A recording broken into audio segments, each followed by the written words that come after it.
Frank and John Craighead hunt dangerous game in America. They track the grizzly not thrills, but for knowledge.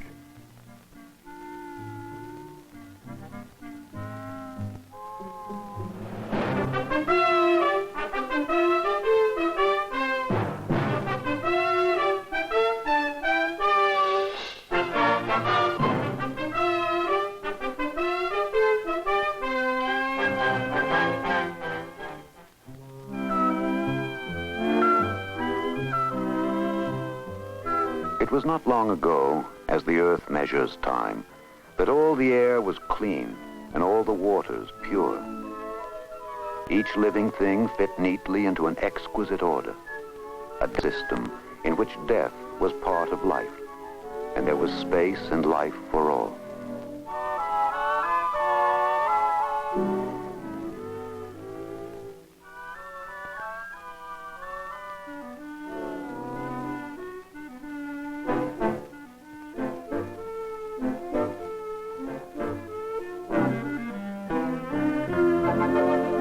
How it has been for the past 30,000 years. It will all be gone within the next 30,000 days. For one creature, man, now claims all the land and the right to change its ecology, the relation between living organisms and their environment. Man has wiped out 100 species and today endangers 1,000 more. Even the grizzly bear, lord of the wilderness, faces extinction. A contemporary of the mastodon and saber-toothed tiger, the grizzly has roamed North America for 1 million years. But in just a century and a half, 2 human lifespans, he has been nearly exterminated. Less than 1,000 remain in the United States outside Alaska.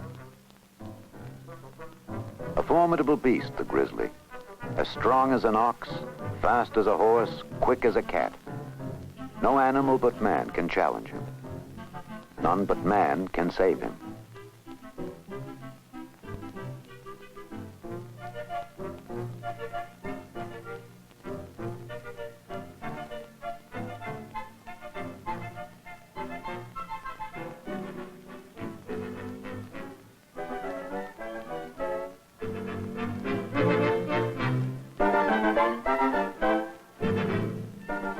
Today, a secluded laboratory in Yellowstone National Park houses the first major scientific study of the grizzly.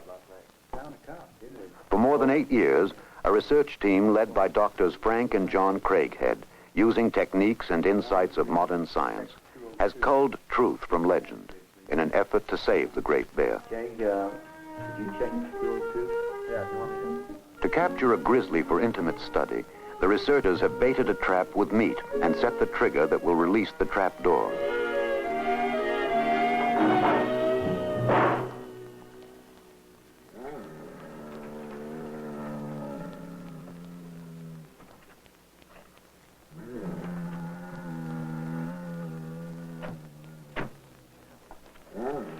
How are you? He's fine.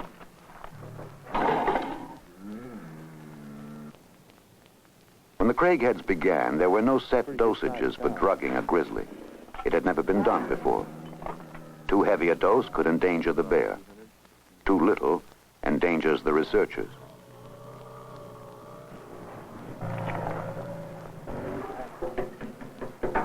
Okay, she's got her head this way.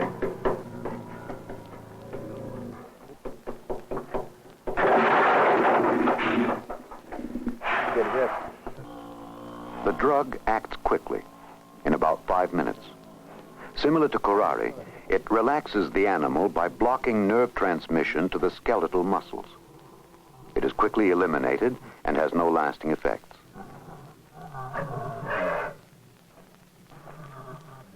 When the bear is immobilized, John prepares an anesthetic that will keep the grizzly manageable for several hours.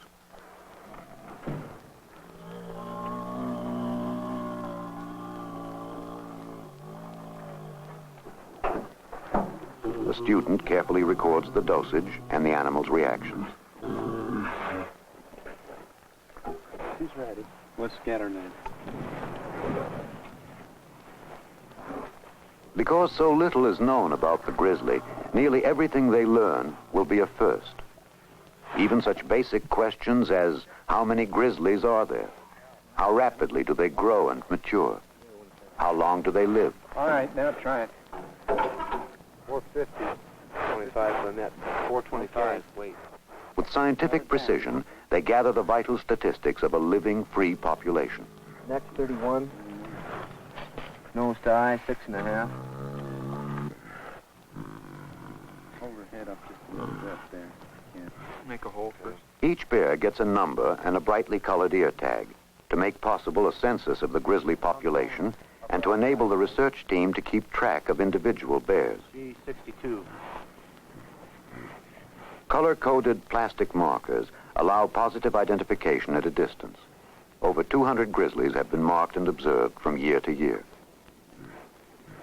Analysis of milk samples sent to other scientists will supply clues to the grizzly's body chemistry and reveal relationships with other species. Grizzlies are obese animals. Blood samples taken from dozens reveal high cholesterol and low thyroid levels. This condition in humans indicates hardening of the arteries, but grizzlies do not suffer from this disease. Why? As the Craigheads and their colleagues work on this scientific puzzler, they may provide better understanding of the disease in man. If you can grab his tongue.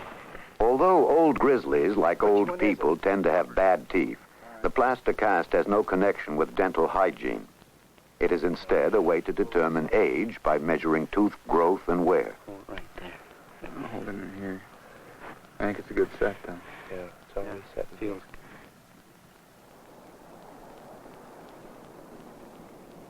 When research requires a specific type of grizzly or the recapture of a known animal, the Craigheads cannot take pot luck with a trap. Instead, they stalk an animal or stake out in their cars and wait for the desired bear to come within range of a gun that fires a drug-filled dart. Today, they seek a cub, but face the problem of its mother. Will she try to protect a fallen cub, or will she run off with the other one? No one knows.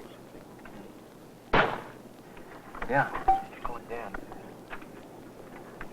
Harry, the cub's headed to the stream. Give me a hand. And Jerry, take the gun. Cover John. The sound's right here. The fast-acting drug takes effect just as the cub crosses a stream. Within seconds, the young bear might drown. Its mother might charge.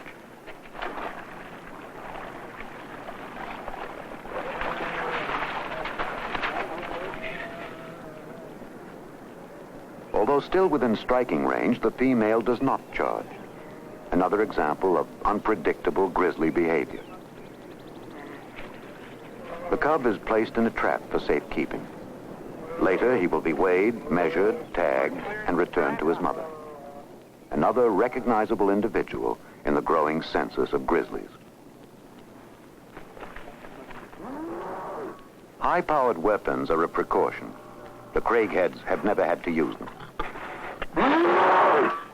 There have been several narrow escapes.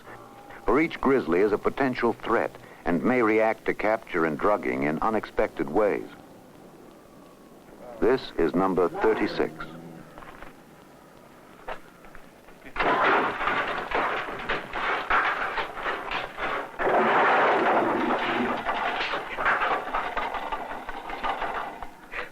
Wow. That's the only chapstick.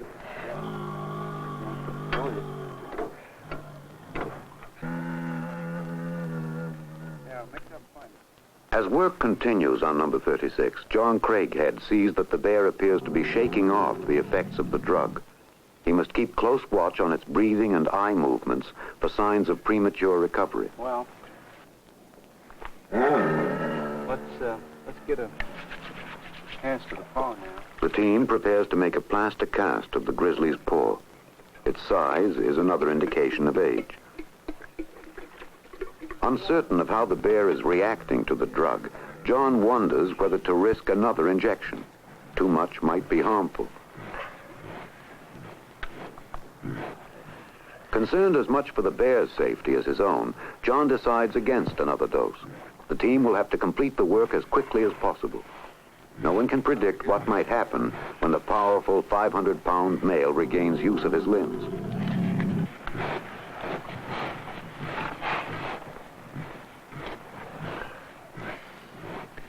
We ought to put the ear tags maybe.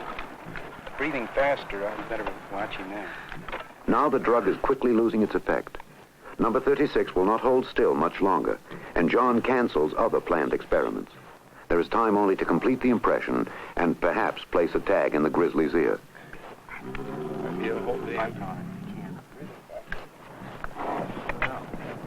Watch it.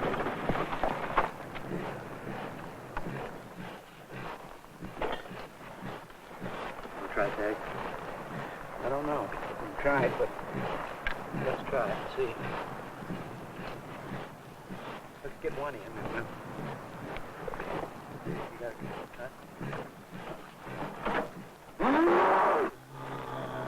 Watch it.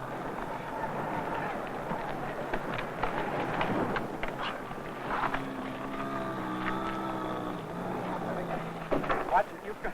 Yeah, there you go. Gonna make it over one of these.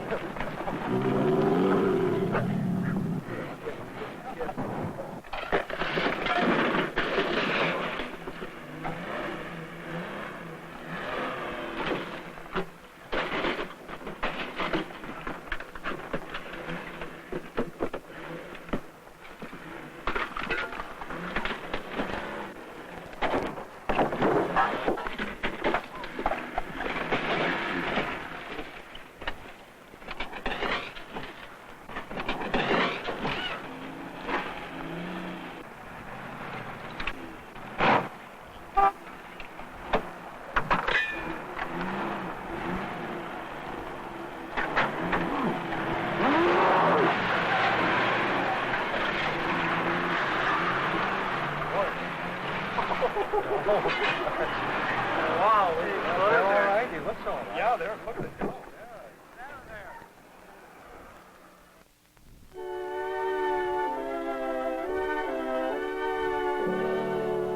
Amid the sagebrush meadows and pine forests of Yellowstone National Park, the Craighead team spends 8 years chipping away at the myths surrounding the grizzly bear.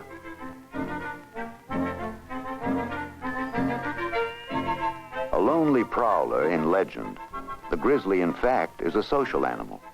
Females often adopt stray or orphaned cubs and raise them as their own.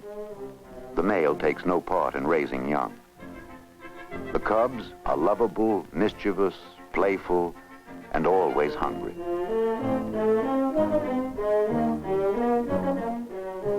A mother grizzly is protective, doting, even tender.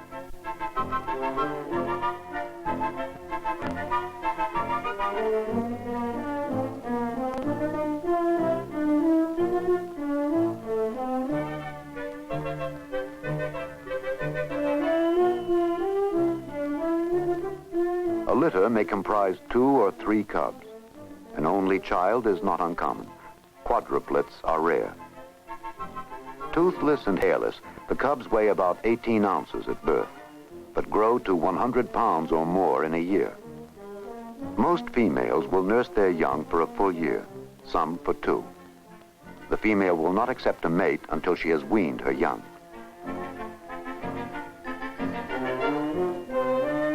She must at times protect her brood from attack by a vicious male. Each grizzly troop has a dominant male who may weigh half a ton. Even other adult males get out of the way when the boss comes around. Status, dominance for its own sake, not territory, seems to be the basis for the grizzly's hierarchy. A female with cubs is high in the social order. When approached by an aggressive male, the cubs scatter, while their mother stands, ready to fight if need be, to protect her family.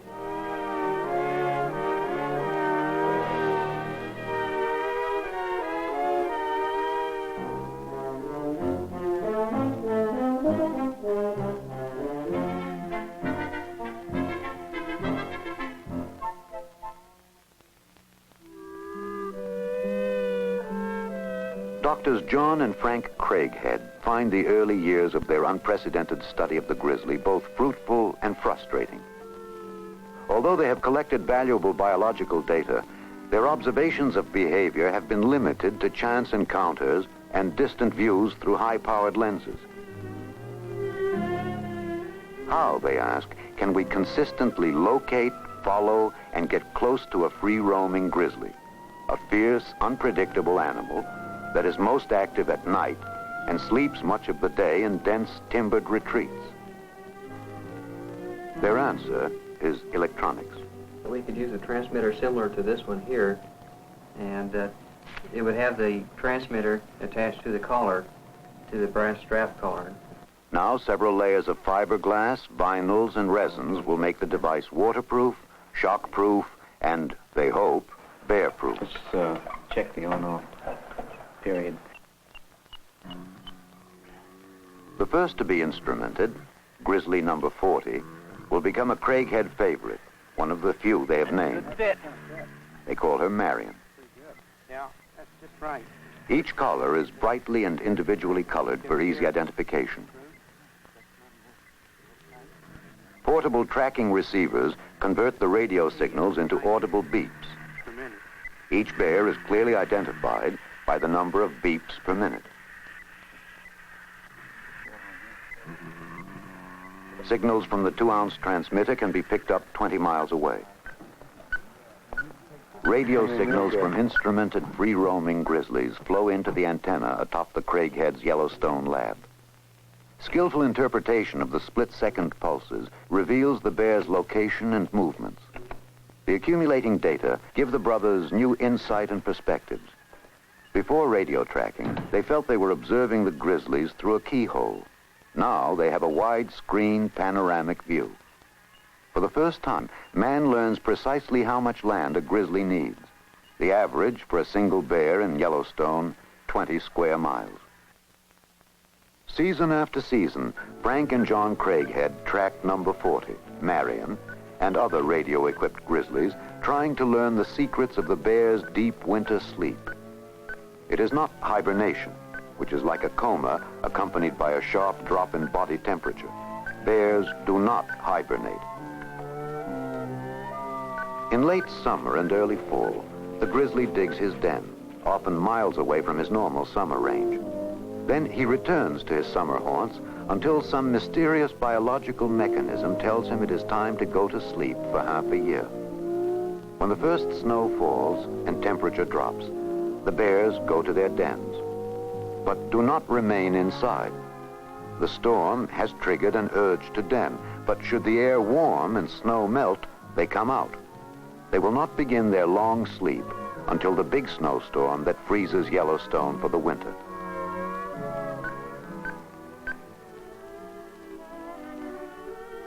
For the first time, man has tracked a grizzly to its winter home. While the others stand guard, Frank inspects Marion's den. She has dug her den beneath the roots of a big tree. Like most grizzly dens, it faces north, perhaps to assure a deep insulating blanket of snow. The interior is lined with evergreen boughs. Cubs are born during the period of deep sleep. Other inspections will reveal that pregnant females line their dens with grass and moss, providing a soft bed for the helpless infants. Weeks later, after a prolonged warm spell, heavy snows cover the Rockies. Marion again heads for her den. This time, all the grizzlies will begin their long winter sleep. The bears enter their dens before or during a snowfall, when no footprints will reveal their location. The severity of the storm forces the Craigheads to leave Yellowstone for the winter. Their dream of taking biological measurements of a bear during winter sleep must wait another year.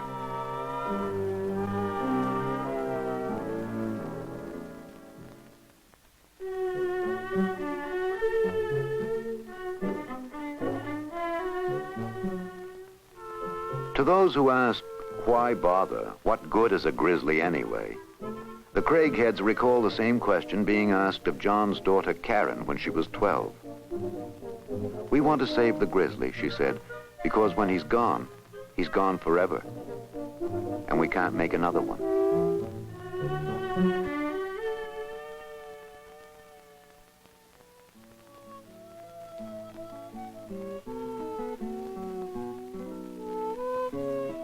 All creatures, including man, exhibit some common behavior traits deeply rooted in animal instincts and animal drives. So as we strive to know ourselves and to understand our own behavior, we find there is much we can learn by studying other animal life, whether it be mice or grizzly bears.